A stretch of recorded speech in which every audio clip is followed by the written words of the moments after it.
Hello mga ka-Buttercup! If you are new to our channel, please like and subscribe. Enjoy the rest of the video!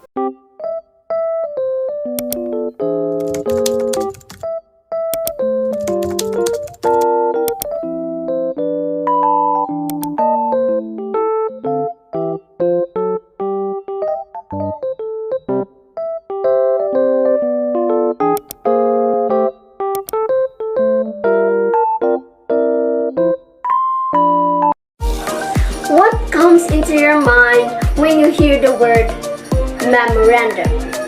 Is it some letters? A note? Is it strict? Is it important? Or something just irrelevant? At the end of this lecture, we will be learning what a memorandum is. So before we jump into our main topic, let me inform you the objectives of this lesson, what we want you to know and what we want you to do. Of course, us presenters want you to know beyond the definition of a memorandum. We want you to know the importance of it, the purpose of having it, and the proper way to write it. I mean, when do we know a memorandum is legitimate or not? We want you to do is the application of what you will know or what you will learn once we started. We want to test how much knowledge you have gained after the discussion. At the end of this lecture, we will be able to learn what a memorandum is, the types of memorandum, and of course, the most important one is how to make a memorandum. So here it is, memorandum. Memorandums are usually referred as memos. It's the shortcut way of saying it. And memorandum or memo is a written document business used to communicate an announcement or notification. It is a written report that is prepared for a person or a committee in order to provide them with information about a particular matter. It is like sending a notice in a general form. Memos have no salutation line and no signature area at the end. So that part there, that memos have no salutation line and no signature area at the end, will be further discussed as we go on through this lecture. Okay, since we all know what a memorandum is, now let's move forward to its purpose, importance, and advantages. So let's start with the purpose of a memorandum. So a memorandum is used to inform, to inquire, to report, to give suggestions, to remind myself, and one can use it to instruct, and one can promote goodwill using a memo. And of course, it is used to communicate the ideas. Okay, so all in all, a memorandum is a written document that is typically used in a professional setting. A document that is shared with a group of people to disperse or disseminate an information regarding on a particular task or a project event or an announcement. And also take note that a memo should be sent to a specific audience depending on their purpose, because that memo is the permanent record of your communication. So next, let's discuss the importance of a memorandum. So a memorandum is used to communicate something of immediate importance to people within a business or organization. It is very important to have an efficient way of communication, which is used to keep employees informed on the current events or to bring attention and solve problems. So we all know that one of the most important tools in internal communication is the memorandum. It is important to write a memo to keep the employees informed and updated on the latest events. And also, it protects the author. And we should always remember that a memorandum is a note or a record kept for future reference to avoid a communication breakdown. Okay, so next is the advantages of memorandum. So, writing a memo, it makes the employees more convenient on their workplace, and it is not time consuming and it costs less. So it is convenient in a way that the employees exert less effort and they don't need to stop the entire work to have a formal meeting about what the memo addresses. And when we say that it is not time consuming, it simply means that it does not require much of your time, because you may send the memo as a paper letter or in a PDF style and attach it in an email, and by with that it will cost less. So if they send the memo via email, the other group is also able to communicate without having ink and paper expenses. So what exactly is a periodic report? A periodic report was a document sent or made or created by the company to provide regular updates about its business matters, maybe a project or the current status of the company. Its purpose was to provide the audience with the necessary details about and to get about what's going on inside the company, maybe a project or what's the company is doing right now. It is sent or made sent or made at regular intervals, which is daily, which could be daily, monthly, weekly, or annually. The act of regularly updating is done through a report, which ensures that the information provided was up to date and is communicated efficiently. And when a periodic report is submitted, it guarantees that the correct data and updated information reaches the concerned person at the right time. For it to be reviewed, feedback can be provided, and information deemed accurate. What is a confirmation letter? A confirmation letter is a letter or a memorandum that confirms something which is agreed verbally. For example, you have agreed to do a salary increase, but you won't write a confirmation memorandum about it. Apparently, that salary increase that have said won't be implemented because there's no order about it. That confirmation memo would serve as an evidence that the company had agreed that a salary increase would eventually take place in the next month, but if there's no confirmation memo, there wouldn't be salary increase because they can easily neglect or they can easily deny that they have said that. So a confirmation memo would serve as an evidence that something has been said and something should be done. So let's proceed to the request memorandum. The request memorandum is a letter which is made to gain a favorable response over a request. For example, if you wanted to put up a business and you don't have the financial stability, you need to find a person or people that could finance what's your plan, or people that could finance your plan, which is called investors. For you to be able to get an investor, you should try to persuade him using your request letter. You put up the plan and said you don't ever make a comment over a request letter. You should use persuasive language over a comment because you are trying to persuade a person, not trying to put or not trying to make a comment. That's a big no-no because the request letter is made to gain a favorable response. If you are commanding a person, it is not considered favorable.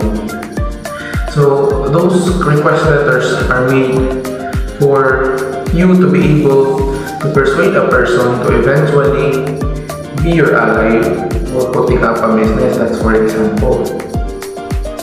So all in all, a request letter is all about requesting, and as what I've said earlier, a request letter is trying to persuade people, not trying to make a command. It is a pivotal element in ensuring that everyone in the workplace can be heard and voice out their ideas, because suggestion can change the trajectory and the plan or whatsoever. It may or can fill up the empty spaces, or it can alter the course or a certain thing, but in a positive way. Sometimes we can find a solution by our own means. Therefore, it is a crucial aspect for development to ask help or a hand from others. The informal memorandum is used for internal correspondence within the same headquarters, same command, or similarity identifiable organizational elements. As a general rule, do not use informal memorandums when corresponding with organization or individuals not familiar with your office symbol. We are already aware of the different types of memorandum, but we are still uncertain on how to make it. So now, we will teach you how, step by step, parts by parts. So, here's on how to write a memo. Step 1 is to put the logo of your company or organization at the upper part. It is important in making your memorandum valid and legal.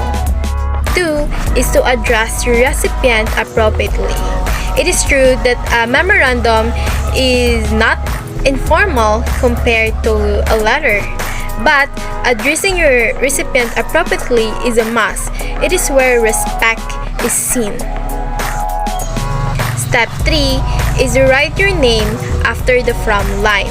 You have to write your name after the word from so that the audience will know who gave the memo. And if in some cases you just ask to do it, you still need to write your name but in an initial form.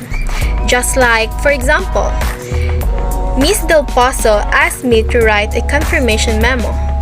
After the from line, I need to put her name, but after her name, I also need to put my initial, which is VE, that stands for Vina Estorba. And step 4 is to write the subject and the date of the memo. The date is important so that the audience will know if the written memo is still timely.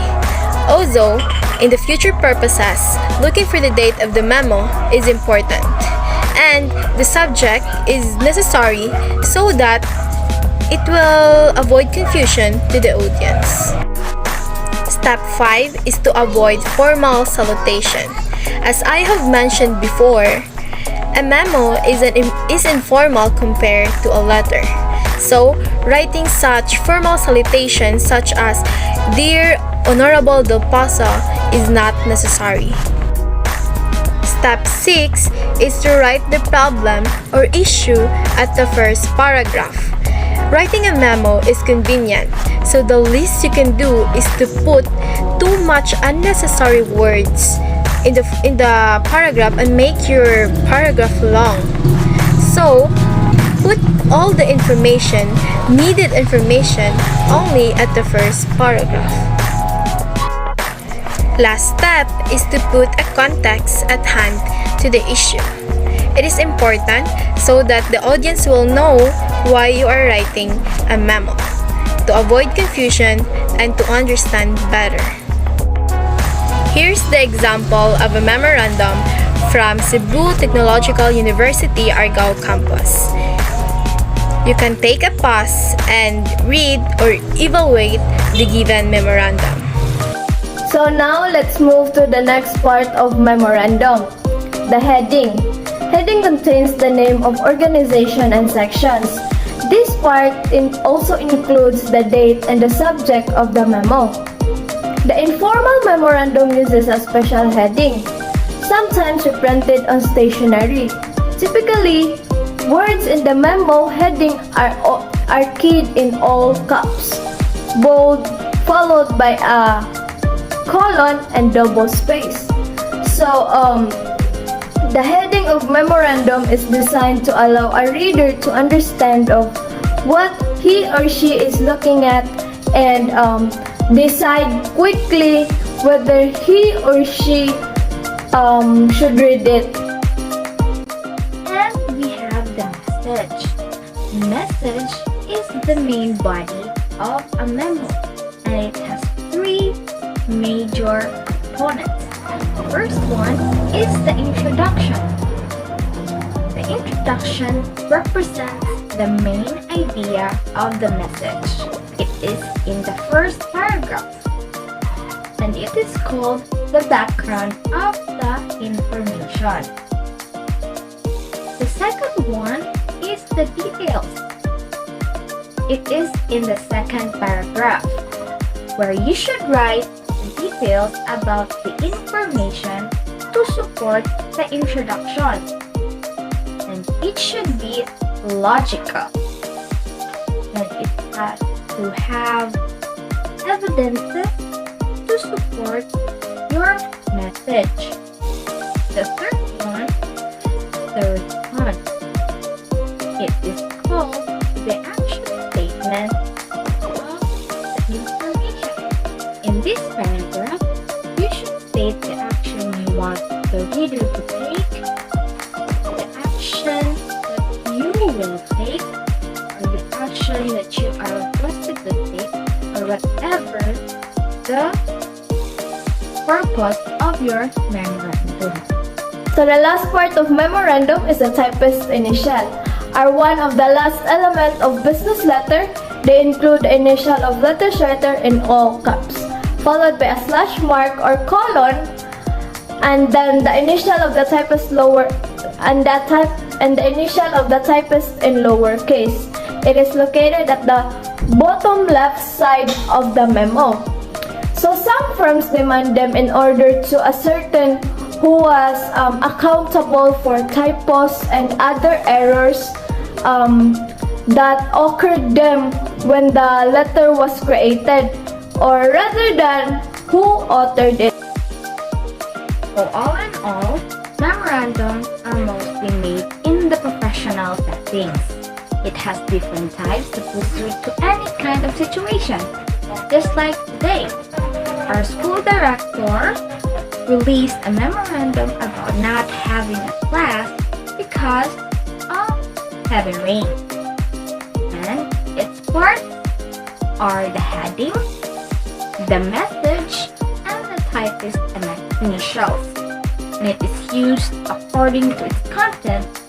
It could either be a message or an order. And here goes a saying by Big Jhane: if you don't want your memos to get you in trouble someday, just don't write any. This quote is somehow sarcastically deep. Because yes, memos can really get us in trouble someday because it is valid. And it is a written document where everything is taken seriously. It is very important. And anything that is important and you chose to take for granted will get you in trouble someday.